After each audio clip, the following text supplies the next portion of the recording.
le Premier ministre, le ministre de la Justice et des Droits de l'Homme, garde des Sceaux, le président du Conseil national de transition ainsi que les membres du gouvernement et le corps diplomatique et consulaire étaient présents à cette cérémonie qui se poursuivra jusqu'au 25 février.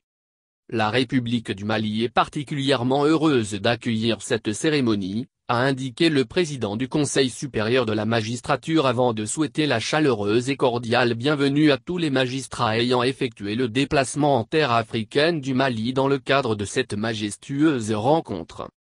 Selon le président Goïta, le thème retenu pour cette rencontre judiciaire présente un intérêt scientifique particulier dans la mesure où elle offre l'occasion aux spécialistes des questions de droits de l'homme que sont les universitaires, les chercheurs, les professionnels du secteur de la justice ainsi que les organisations de défense des droits de l'homme de mener la réflexion sur les préoccupations liées à la thématique et de partager les pistes de solutions identifiées. Le chef de l'État reste convaincu que par-delà son caractère scientifique, cette conférence offre à la fois à notre pays et au Sahel, l'opportunité de passer en revue les défis majeurs liés au fléau du terrorisme, à la criminalité transnationale organisée et leurs conséquences. En raison de l'ampleur et de la complexité de ces phénomènes, le président Goïta a encouragé les initiatives allant dans le sens d'une mobilisation sous-régionale, régionale et internationale afin de favoriser une réelle prise de conscience de l'impact négatif de ces phénomènes pour la paix, la stabilité sociale et le développement de nos États.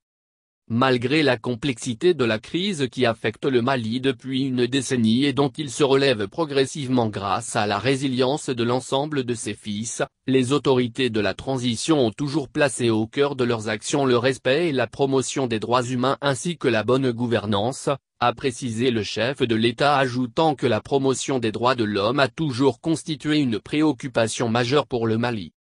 Selon le président de la transition, le rôle de la justice est fondamental en tant qu'institution, devant, d'une part, garantir les droits et libertés des citoyens et d'autre part, servir de socle pour l'émergence d'une gouvernance vertueuse et d'un nouveau type de citoyen, conscient de sa responsabilité et respectueux de ses devoirs pour la reconstruction nationale.